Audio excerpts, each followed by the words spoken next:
Location, Western Front, 1923. Player, Elmer Mandel, Major, age 24. 354th Mage Battalion, the angels have heard the prayers of the fatherland. Your home was unique, a state like no other on the continent, and you were proud to serve it from the bottom of your heart, for the great nation that was your fatherland was carrying the future of humanity on its back. Through the sweat and blood of its people, the empire became a foundry without a need for steel, a superstate that truly learned how to harness the potential of its people. It was a fact that filled you with pride, for your empire decided you had potential. As a mage, you counted yourself lucky to be born in the empire. No one except perhaps high nobility and royalty had an easier time gaining favor within the fatherland, for mages were worth more than their weight in gold these days. Having been born with a decent head on your shoulders, you were able to exploit that fact thoroughly. You showed the empire everything it needed to see, and you were allowed to further increase your worth to the nation through attending the academy, a relative rarity for a mage your age. Despite 150,000 mages calling the fatherland their home, less than 400 of these mages were actually holding the rank of major, you among them. It was admittedly more than a bit exhilarating to become the 1% of an already so massively valued group of people. In private you would even admit that it was going to your head from time to time. But you managed to remain somewhat grounded despite your age and rank. The fact was that you would have to repay all the efforts of the fatherland one day, and when that time comes your rank will surely make you a bigger target. In front of the combined fire of the French, it was a humbling thought. As the notion of being a living target goes through your mind, you can't help but consider yourself lucky once more for so quickly getting on the good side of your officers. It was truly a great idea by your instructors. All three of your captains had your back despite your young age and lack of experience being in the way, and you would make sure that you would have theirs in return. Roland in particular was a reassuring sight that dispelled your mental struggles and centered you in the here and now, so much so that you even quietly thanked the higher-ups of the personnel division for sending him over. Thanks to the current peace, you also got your way when the 354th Mage Battalion was created, hence your battalion was just like you wanted, created from the scraps of the Empire. Grants a greater pool of reinforcements and long-term benefits if used successfully. Your men were just like you had requested, nothing special, and though you were quite sure that this was the main reason for why you ended up with 3 undeniably capable captains to lead your companies, you wondered if you made the right decision not to form an elite unit given that it was the chance of a lifetime. But after a short moment of struggle you managed to push the thought out of your mind. You were stuck with your choice now, and like your instructors always told you, there's no point in focusing on things that you cannot change. Leaving the doubt you had in your choice behind for now, you decide to focus on the things that can still be changed instead. The Empire would be more than willing to part with the needed resources when it came to its mages after all. And as long as the ends justify the means in the Empire, you're sure that you could manage to improve the lot you gave yourself, even if it would take you a few months to bring the battalion up to Imperial standards. Considering that your captains were doubtlessly working on it, the abilities of the 354th Mage Battalion truly weren't a good enough issue to focus on right from the start of your command. Your fellow units were honestly of much greater concern to you. For while serving near just a single artillery division was already quite bad for a mage battalion, serving near 3 of them was unreasonably dangerous. The 182nd, as well as the 197th and even the 168th were all sitting around the same supply depot as the 354th, and it made you genuinely wonder if there was even a place in the world that could claim to have this much anti-air firepower to protect itself as the area around Fulhold. The problem you were facing was that all 3 of those divisions obviously had their own company of spotters with them that were even now filling the air with a disturbing amount of mana. Or in other words, there was even now, with the low activity of simple training exercises, too much mana in the air to properly identify who was and who wasn't a mage of the Empire. It was essentially up to radio communication that could certainly be jammed in case of a war, or direct visual confirmation that could be tricked by skilled enough mages to make sure that the battalion wouldn't eat Imperial flak when coming home to resupply and rest. You imagined that even the higher-ups didn't really think about the problems created by essentially stacking artillery divisions on top of one another, seeing as the spotters aren't usually used like regular mages. It truly was a blessing and a curse. You could use the situation to get some favor by pointing out the issue, but at the same time it wouldn't be a problem simply solved, and as such would continue to threaten the lives of not just yourself but also your entire battalion. The divisions below you were there for a reason after all, and the 354th would likely have to suck up the risk and continue as usual. You were disappointed that even men like Major General Manfred von Ulmer or the great Major General Otto von Fuchs didn't care about the troubles of the Empire's majors. Surely someone must have realized the problem before you, even if they were just spotters. And then there was another small concern, namely that even the French observers across the border would be capable enough to pick up on the fact that Imperial majors were suddenly beginning to fly around one of their own positions if you actually went ahead and informed the troops in the area, which would be attention the only offensive supply depot in the West really didn't need. You didn't wish to be the fool that ruined some long-term plan of one of the generals back in Beren. Such a screw-up would clearly be the end of your command and bright future in the army. But at the same time, you can hardly continue your patrols and training flights till the moment a skirmish or war actually breaks out and requires of the 354th to stay away for more than a few hours, for returning to base wouldn't be an option anymore. Without light and proper training on either the side of the spotters or the 354th, you would simply be stuck with a unit of amateurs that couldn't even fly any night missions while the world was watching. Well, you guessed that showing things from that point of view would at least make for a decent excuse should you really decide that a breach of conduct would fix the whole mess the fastest. After thinking a little more on the matter while you made your descent with the rest of your company, you made up your mind. The Empire's unhealthy thirst for knowledge couldn't be denied, and one way or another you couldn't remain quiet either, so you decided to bite the lemon, for the good of the fatherland, if not your career. Hence, you spoke to the major generals in private. Very slow to take effect across the Empire, but Grant's reputation with Major General Manfred von Ulmer, Major General Otto von Fuchs and Major General Monbert von Stein. As you make your way through Command Bunker 7, you can't help but worry. Your relationship with the commander of the 168th wasn't bad, but there was still a lot of the usual distance one would expect between superior and subordinate. Meeting a man like Major General von Stein was nerve-wracking even at the best of times, for the man already served the Empire and His Imperial Majesty when you weren't even born yet. Meeting him to deliver bad news felt humiliating, like you failed the Empire in some way. You were genuinely worried that you were going to waste the limited time of a hero, and that was astonishingly a feeling so strong that it was straining your will to even go through with informing him of your issue and fears for the future. But the fact was that you wouldn't be able to call yourself an Imperial Mage any longer if you were going to chicken out on something this important to the survival of the 354th. Furthermore, friendly fire would become a massive problem if the peaceful state of Europe would come to an end, seeing as the Empire loves its artillery with passion like no other, with only the Russi Federation coming close. Having artillery support was a given for Imperial units, and that would obviously mean that any deployment of sufficient density on the border would result in the same kind of issue you were currently facing, that the spotters couldn't be replaced one way or another didn't change anything, it still needed to be reported. If the Empire was struggling with this much mana, then having the skies filled with the mana of enemy mages in addition could only exacerbate the problem in the future. Mayhaps some investments into the training of Imperial spotters, tactics and more equipment could help for a time, but even then you can't see a solution that would actually fix the whole mess in the long term, a fact you sadly had the pleasure of telling to the Major General before you. Despite the Major General's age, he caught on as quickly as you had expected, for the implications were quite dire. Normally Imperial mages could move from the Waldstadt Confederacy in the south to the coast up north in more or less 2 hours. But with the communication disrupted, they would be stuck wherever they were deployed until they could be moved by train like everyone else. And that was quite terrible for Imperial mage battalions, which would get visits from all kinds of friends from the west, essentially forcing the mages between a rock and a hard place, seeing as the alternative to engaging was Imperial flak from positions behind the lines or from their flanks.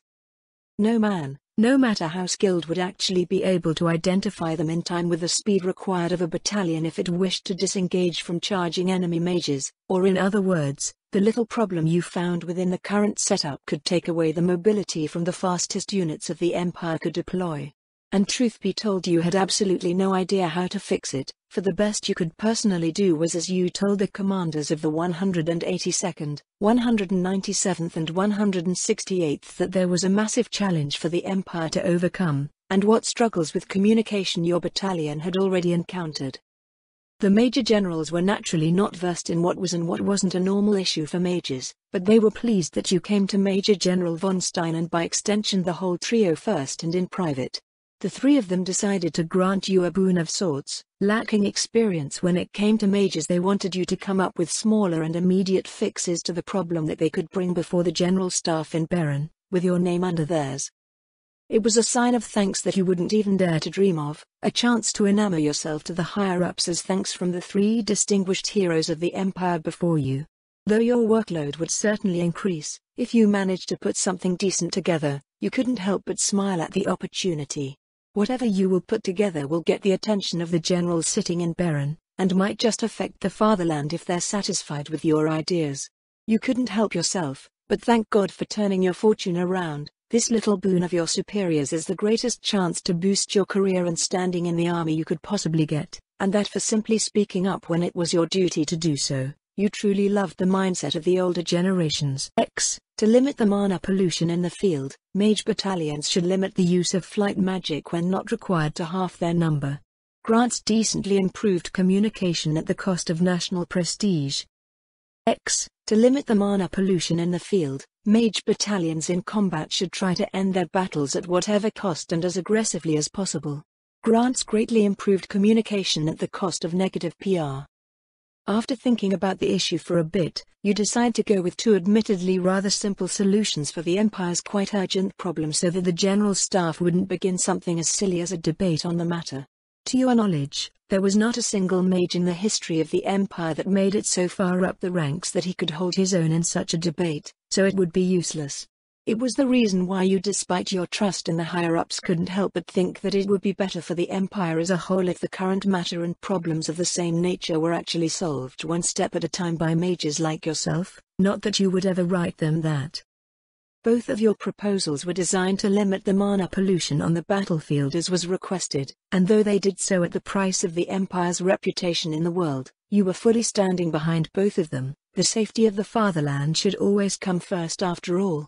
For one, you proposed that the mage battalions of the Empire should for now focus on saving mana when moving around out of combat by simply taking turns carrying their wingmates so that only 18 flight formulas would be active for each battalion.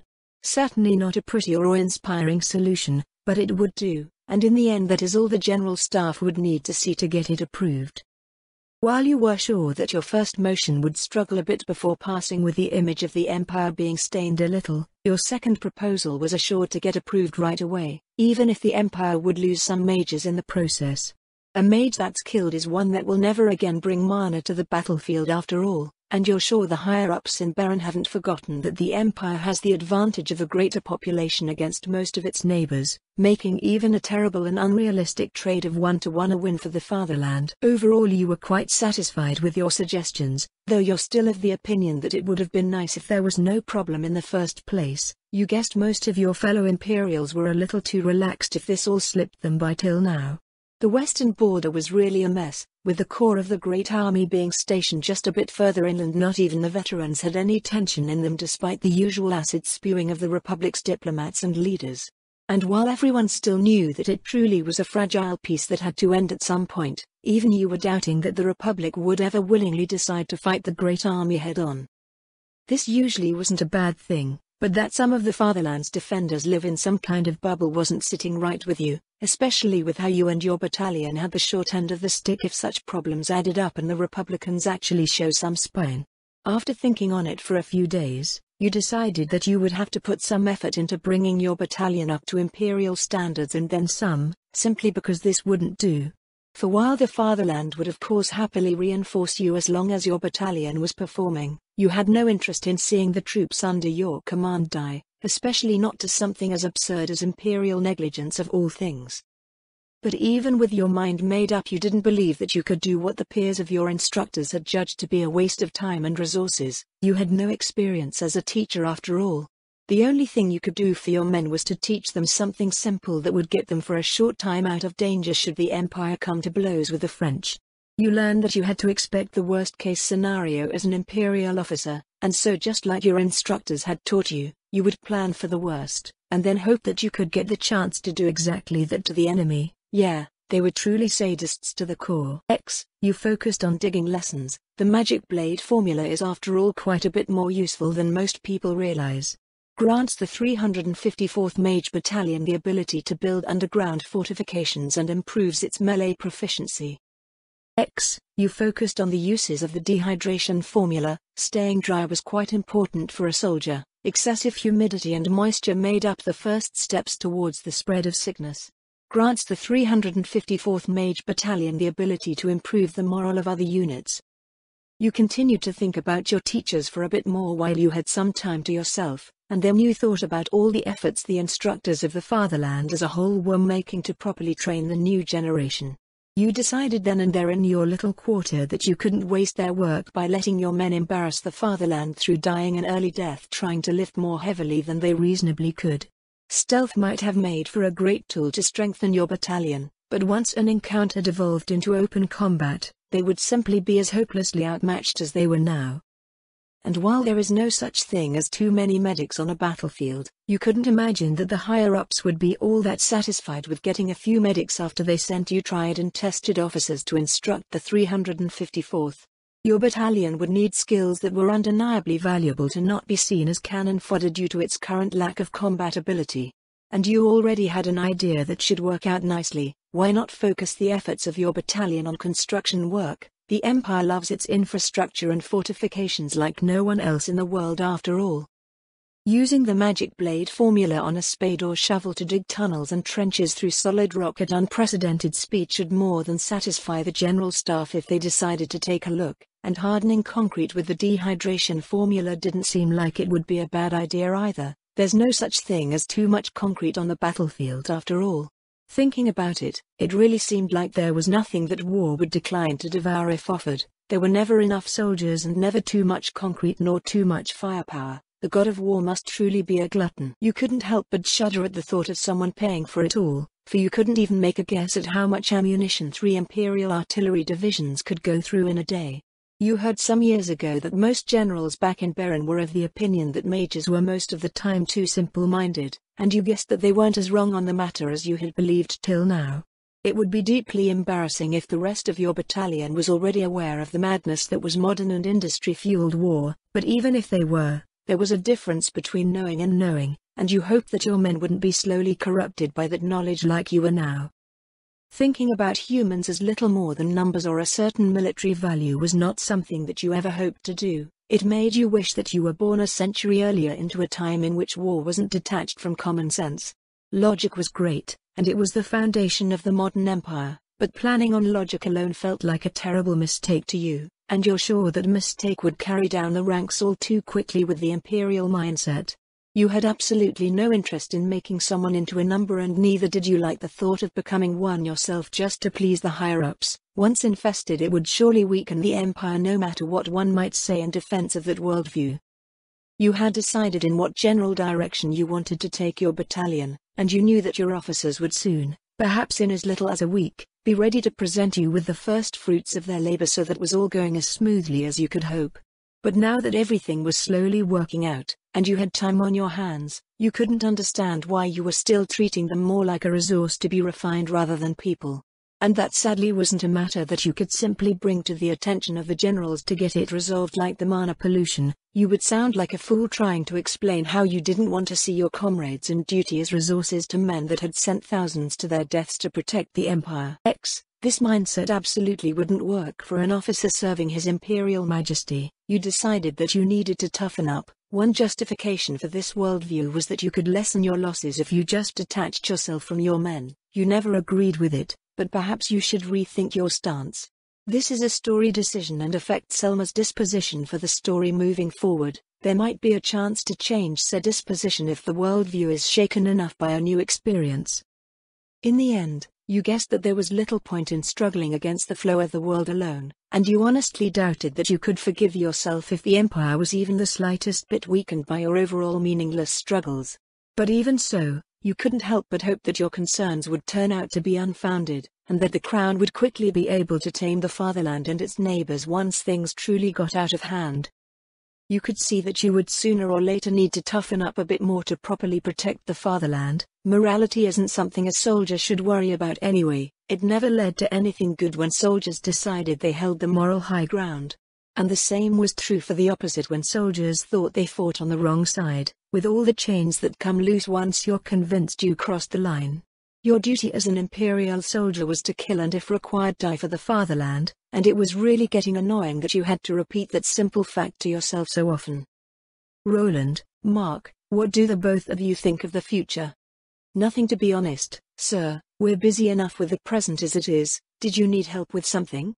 Same thing here, sir. Digging trenches for 6 hours doesn't leave one with all that much energy to spare on thinking about the future. Ah yes, I almost forgot about the whole ordeal. How are they doing? They're learning, not as fast as we wanted, but they do make steady progress, sir. Does the same go for your group as well, Mark? He's too negative, sir. They're actually doing fine. It really helps that they can see the fruits of their labor. You suppose that made sense. The trenches were after all growing each day by quite a bit. If one added the training flights into the mix, it should make for some decent motivation to further improve their skills. At times like these you were truly happy that the higher-ups showed so much trust in you. Not everyone would be allowed access to the funds required to build such massive fortifications. The only thing you could truly complain about was that you were not allowed to join your battalion in the backbreaking work, with how all three of your captains were already exhausting themselves. It would be like one of the generals climbing into the trenches and asking for a spade. It wasn't what commanders were there for, nor could they do their actual duty if they spent all their energy that way, which now vexingly left you with enough energy to think about the future and morality of all things. Yeah, you would make damn sure to never tell your captains or anyone else about those moments of weakness. You would lose all respect that you haven't even created yet. In no time, the men would get from you what they needed. The perfect Imperial officer that gets them through everything. If they're truly holding up as well as you say they do, Mark, let's increase the difficulty a bit. Very well. Should we increase the difficulty within reason, or should we break them, sir? I think we can afford to be nice for now. Let's go with a time limit for the next expansion of our fortifications. Do both of you agree?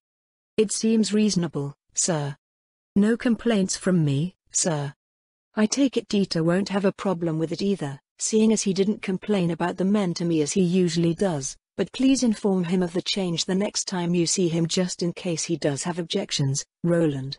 We made clear quite some time ago that we would support you to the best of our abilities, sir. There won't be any objections. And you have my thanks for that, Roland, but once it's an actual order there really can't be any objections anymore. So I want to make sure everyone gets the chance to open up if an order is bothering them, not just for this specific one but for future ones as well. I will think on what we should focus on for the next few days. I expect that none of your companies struggle with the time limit anymore once I'm done with that. Now off you go. I've kept you long enough. Sir. Sir X. The next logical step would be to focus on trench combat. It takes a mage to kill a mage in melee, so it should be expected that your battalion would be facing some if the trenches were attacked. Grants the 354th Mage Battalion the ability to hold fortifications longer or even to the last man, more effectively, no matter the pressure. As usual, your captains didn't disappoint you when the time came to move on, and so after inspecting your battalion one last time you decided that your men were ready for their trench training. But while you were sure that the 354th wouldn't disappoint you, there was a decent amount of doubt concerning the training itself. It was after all not that simple to simulate the overrunning of a trench without collecting a good number of bruises and destroyed fortifications. You guessed that your men could always just fix the damage as part of their training later on, or so your captains reasoned when you brought the matter up to them. But all their happily delivered comments truly achieved was that they reminded you of how you made up your mind quite some time ago when it came to the matter of toughening up. Thus, you decided that you would let them have their fun. Your officers weren't instructors, but they were from time to time sadistic enough that things should work out. And seeing as you heard a few hours ago that the Legerdonian Entente was sending troops to the border again, you weren't convinced that taking the more measured approach that you would usually prefer was really the better course of action. For holding the border was ultimately the duty of the 354th, and you knew that your battalion couldn't do so in the sky even if they had volunteered to do exactly that. The penetration and magic blade formulas were pretty much the only tools your battalion could currently use well enough to take down enemy mages with certainty, and even then, neither formula would do against the mages of the Republic that focused on the concentrated long-range use of the former. The Empire was, despite its power, a rather peaceful and defensive nation, so you were sure that even with the great army fully mobilized there wouldn't be much offensive action for a battalion like yours to undertake, meaning it should be fine if the 354th focused on reinforcing crumbling positions on the ground. It was after all one of the advantages you planned to get from creating your battalion as you did from the scraps of the Empire. No one would honestly expect the 354th to do more than hold the border, even with your not too shabby leadership. And if nothing else, sniping mages from the trenches would do exactly that, so you couldn't see a reason to further doubt the efforts of your captains. Even if a few bones were broken, it seemed like it was indeed the best way to keep the battalion alive and in good shape for a bit longer. Though what you were seeing after a few days of admittedly decent progress was truly dismaying, for your men just wouldn't learn to not engage in melee right away when they were on the defending side. They were told time and time again that doing so would destroy the little order they had, but no, they were still perfectly content with stabbing and slashing at one another in the fog.